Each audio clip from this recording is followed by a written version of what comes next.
Hello friends, आज हम लोग फिर से क्वेश्चन आंसर सॉल्व करने वाले हैं लाइफ प्रोसेसेस का, यानी कि जैव प्रक्रम का क्वेश्चन आंसर हम लोग देख रहे हैं। क्यों देख रहे हैं? क्योंकि एग्जाम होने वाले हैं, इसीलिए हम लोग देख रहे हैं। तो चलिए हम लोग लाइफ प्रोसेसेस का आज कौन सा क्वेश्चन देखना है उसको देखते हैं।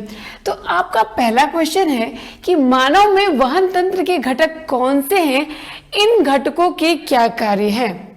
एक छोटा सा क्वेश्चन पहले पूछा गया कि मानव में वहन तंत्र के घटक कौन से हैं, यानी कि इनमें कौन से घटक है, कंपोनेंट है जो कि वहन में यानी कि सर्कुलेशन में काम आते हैं। क्वेश्चन को समझिए।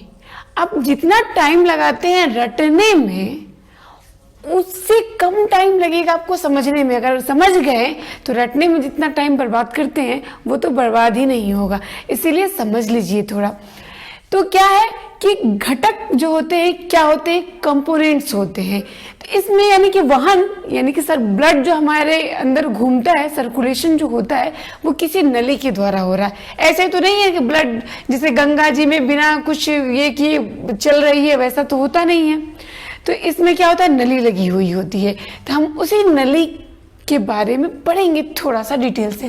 तो मानव तंत्र में घटक कौन कौन से हैं, कंपोनेंट्स कौन कौन से हैं वहन के, वो देखिए। पहला हार्ट है, जो सर्कुलेशन में ब्लड का सर्कुलेशन हो रहा है उसमें हृदय का भी बहुत बड़ा योगदान होता है। हम लोग इसको पढ़ लिए हैं। अगर आपको अच्छे से पढ़ना है तो डिस्क्रिप्शन बॉक्स में उसका लिंक दिया हुआ है, आप वहां से ब्लड सर्कुलेटरी सिस्टम को देख सकते हैं, बहुत ही अच्छे से समझ में आ जाएगा। ये हो गया। दूसरी चीज क्या है, रुधिर है, यानी कि ब्लड है और ब्लड को बहाने के लिए जो नली है उसको बोलते हैं वहिकाएं, यानी उसको कुल मिला के बोलेंगे ब्लड वेसल्स। और तीसरी चीज ब्लड यानी कि खून, रक्त। अब हम लोग क्या देखेंगे, सबसे पहले हार्ट को, क्योंकि बोला गया है कि इन घटकों के कार्य बताएं, यानी कि कार्य बताना है। तो हार्ट क्या है,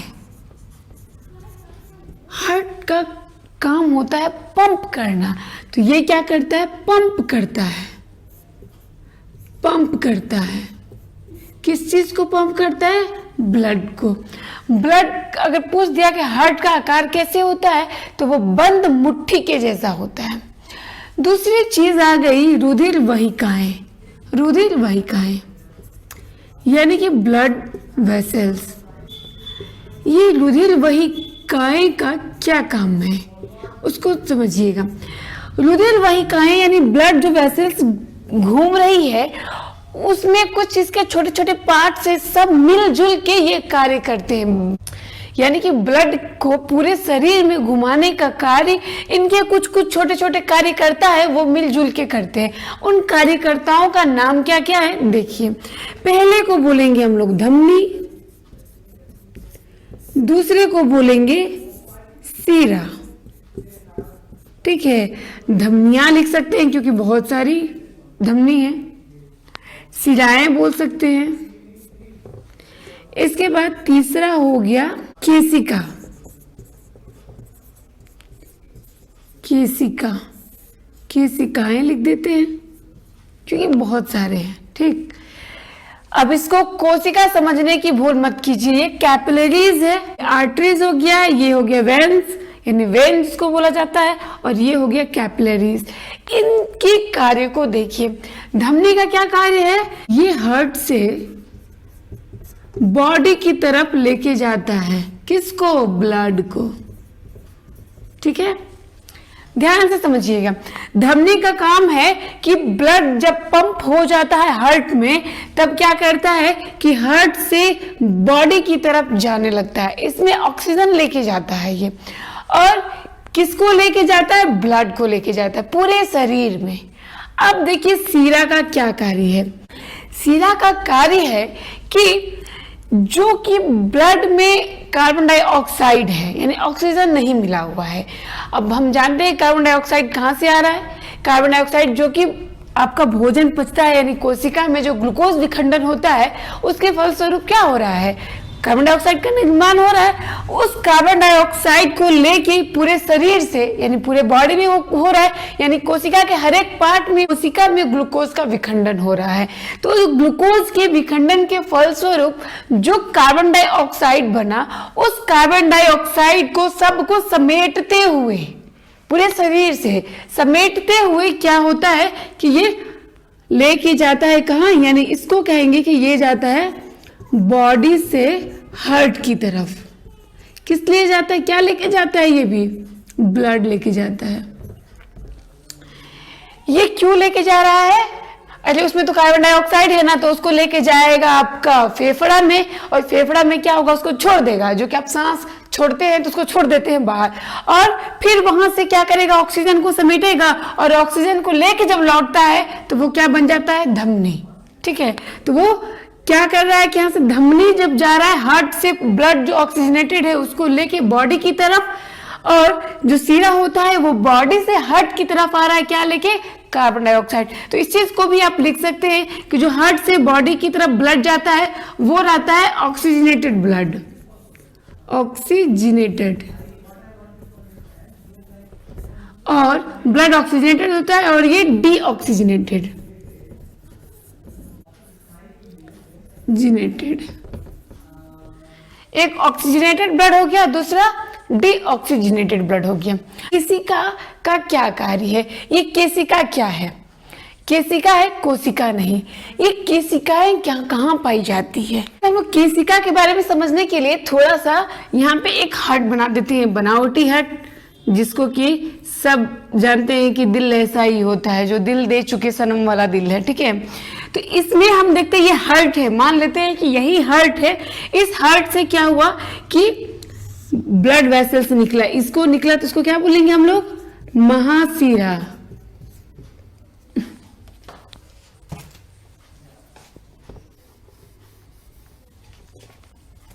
यहां से जो ब्लड वेसल्स निकला उसको क्या बोलेंगे हम लोग, धमनी, महाधमनी।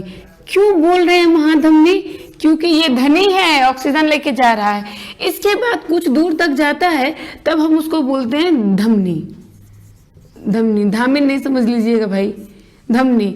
धमनी के बाद जो है वो कहाँ पे आता है, छोटी धमनी में, छोटी धमनी। सब धनी लोग हैं यहाँ पे अभी, ठीक। छोटी धमनी के बाद कहाँ पे आएगा, एक लास्ट पॉइंट है, उसको बोला जाता है केशिका। केशिका, कोशिका नहीं, केशिका। केशिका से फिर कहाँ जाएगा, छोटी सिरा, छोटी सिरा। छोटी सिरा से फिर कहाँ जाएगा, सिरा। ठीक है, और सिरा से फिर महासिरा।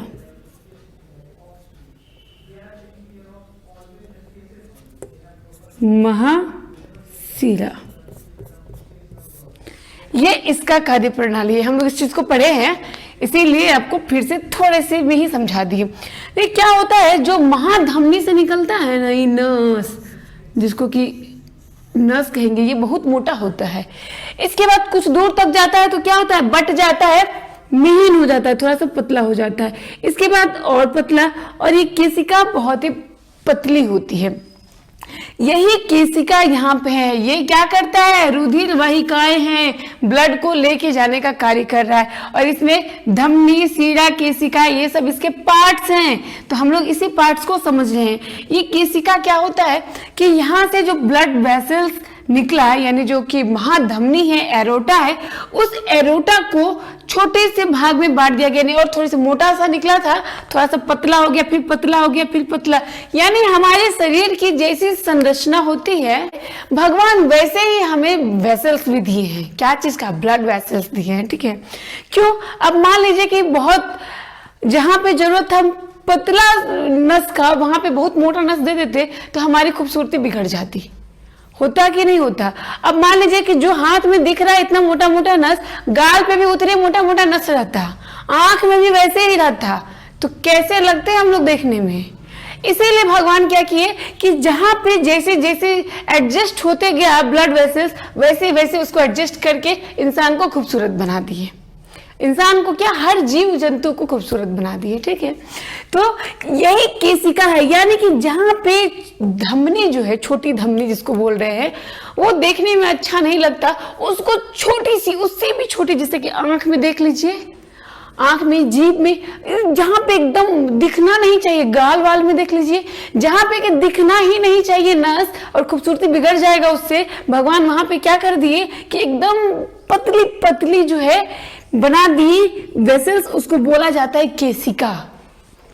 चोट लग जाता है थोड़ा सा, ऐसा नहीं है कि हमारे शरीर के हर एक पार्ट में ब्लड को पहुंचना जरूरी है।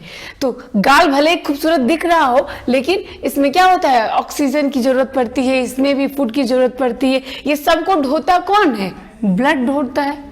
तो यही जो रुधिर वाहिकाएं लेके जा रही हैं, यानी जो खून बहने वाला, यानी रक्त बहने वाला जो नली लेके जा रहा है, उसको तो हर एक पार्ट में पहुंचाना है ना। उसी पहुंचाने में, यानी सबसे छोटी जो होती कैपिलरीज जिसको बोला जा रहा है, वही केसिका है। केसिका में अब कभी नहीं भूलिएगा। चलिए, अब ये समझ गए केसिका। अब हम देखेंगे कि ये रुधिर यानी ब्लड जो होता है, ब्लड के बारे में थोड़ा समझते हैं कि ब्लड में और कौन कौन से कंपोनेंट्स हैं, उसको देखते हैं। तो अब देखेंगे हम लोग कि ब्लड जो होता है उसका क्या क्या पार्ट्स है, उसमें क्या क्या कार्य हो रहे हैं। तो ब्लड में जो होता है, यानी कि जो रक्त होता है, खून होता है, उस खून में प्लाज्मा, आरबीसी, डब्ल्यूबीसी और प्लेटलेट्स, ये चारों चीजों का क्या होता है, मिश्रण होता है। तो प्लाज्मा का क्या कार्य है, प्लाज्मा का कार्य है भोजन के अणुओं को, यानी कि जो हम लोग भोजन किए थे उसके मॉलिक्यूल जो होते हैं उसको ढोने का काम करता है, हार्मोन को ढूंढता है। बहुत सारा हमारे शरीर में ऐसे हार्मोन है जिसके लिए क्या होता है कि नली वाली कुछ नहीं लगी रहती है, ब्लड के साथ इसको बहने के लिए छोड़ दिया जाता है। चलो भाई ब्लड के साथ बह लो, जा रहे हो रास्ते में, चलो इसको भी लेते जाओ, वही वाला बात है। तो ये क्या हो गया, ये सबको लिफ्ट देता है, यानी बहुत सारे हार्मोन को क्या करता है, प्लाज्मा लिफ्ट देता है। इसके बाद नाइट्रोजनी वर्ज्य पदार्थ जो होता है, जो बेकार के पदार्थ होते हैं, उसका भी, और प्रोटीन आदि का विलीन रूप में वहन करता है। यानी कि प्रोटीन जो हम लोग लेते हैं उसका भी ये विलीन, यानी क्या प्लाज्मा में सब घुल जाता है, और जब सब घुल जाता है तब प्लाज्मा सबको ढोता है, सबको अपने अपने जगह पे पहुंचाते जाता है। ये हमारे शरीर में एक रेलगाड़ी की तरह कार्य करता है। रेलगाड़ी का कार्य क्या है कि उसमें जितने सारे लोग आए हैं वो सारे लोग को लेके जाता है, सब लोग अपने अपने जगह पे उतर जाते हैं। तो सेम चीज इसमें क्या है, प्लाज्मा क्या करता है, भोजन को लेके जाते हैं, जहां उसको जरूरत है वहां पे खपत हो जाता है, हार्मोन को जहां जाने की जरूरत है वहां पहुंचा देता है, नाइट्रोजनी वर्ज्य पदार्थ जो बेकार वेस्ट पदार्थ है उसको भी ढोता है ये। इसके प्रोटीन जो होता है उसको भी ये ढोता है। ये सबको क्या कर रहा है, ढोने का काम कर रहा है। आरबीसी का क्या कार्य है, इसमें हीमोग्लोबिन होता है।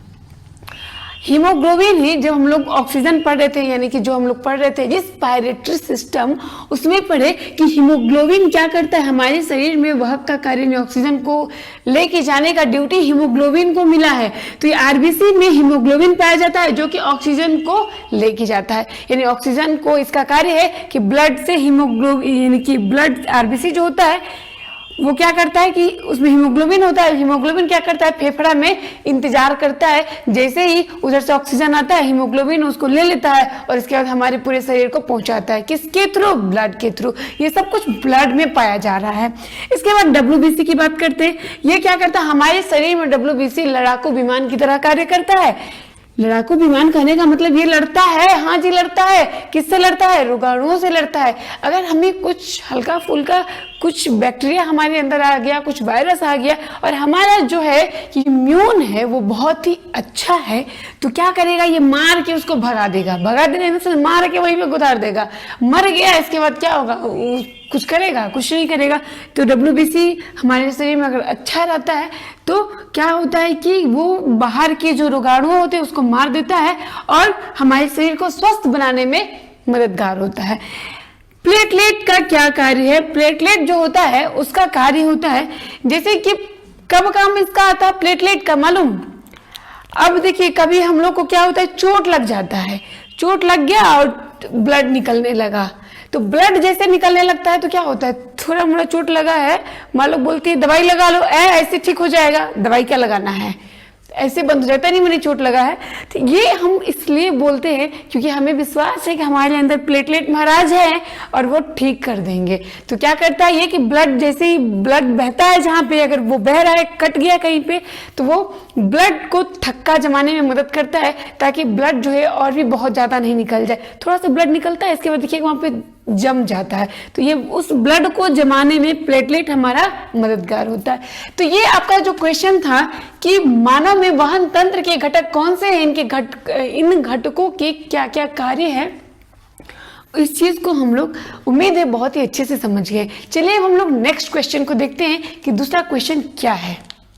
चलिए हमारे पास दूसरा क्वेश्चन है, ये है कि स्तनधारी तथा पक्षियों में ऑक्सीजनित तथा विऑक्सीजनित रुधिर को अलग करना क्यों आवश्यक है।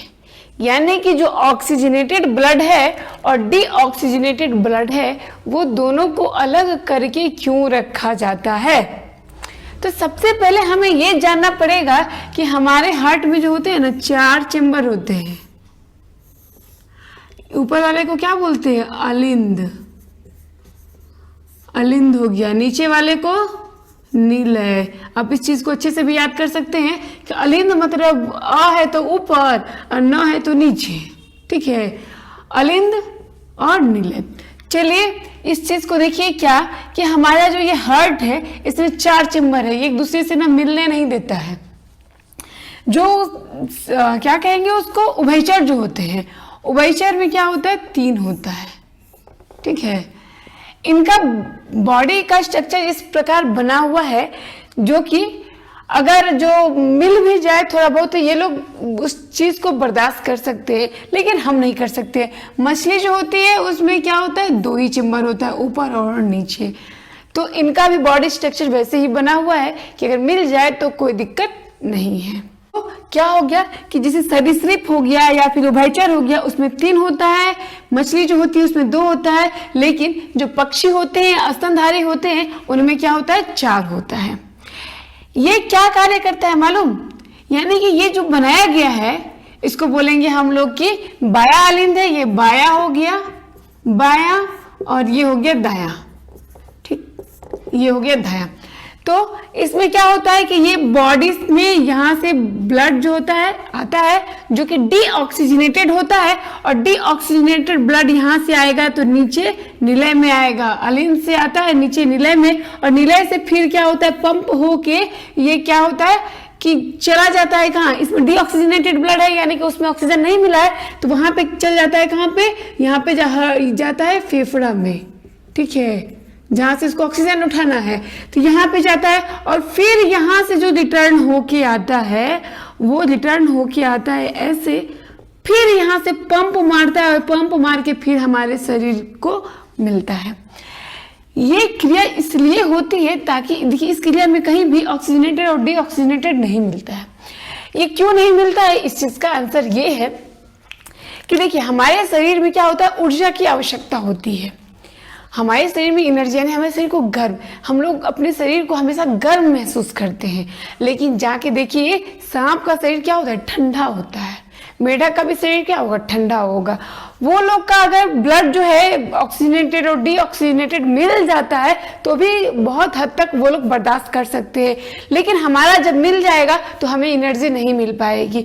यानी कि क्या है कि जो ऑक्सीजनेटेड ब्लड होता है वो हमारे शरीर को क्या करता है, ऊर्जा प्रदान करता है, जिससे कि हमारे शरीर में गर्मी रहती है।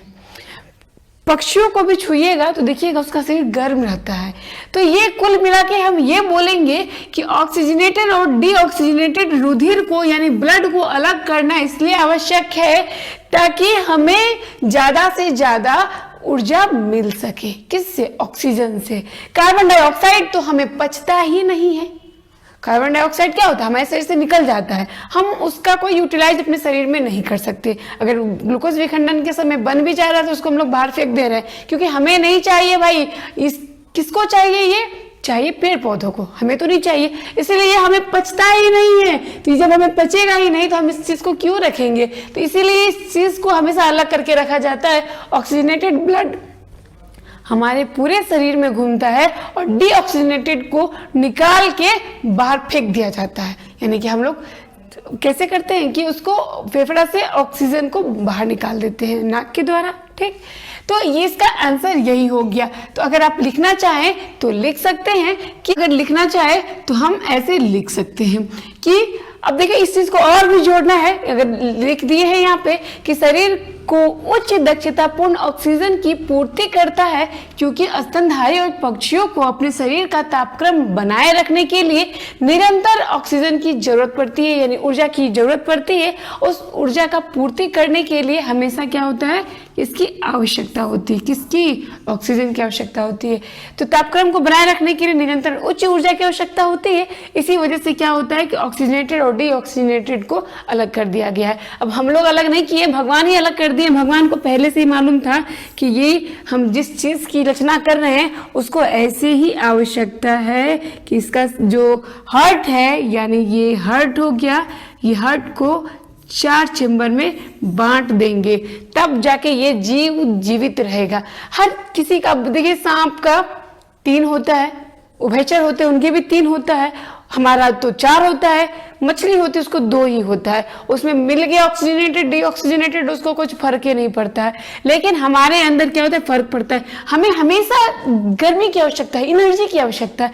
इस एनर्जी की आवश्यकता को बनाए रखने के लिए ऑक्सीजनेटेड और डीऑक्सीजनेटेड ब्लड को अलग रहना ही पड़ेगा, तभी जाके हमें हमेशा ऊर्जा मिलते रहेगा। तो आपका जो प्रॉब्लम था उसका सॉल्यूशन हो गया, आई थिंक। ठीक है, तो ये चीज आप बहुत ही अच्छे से समझ चुके होंगे। ठीक है, थैंक यू सो मच।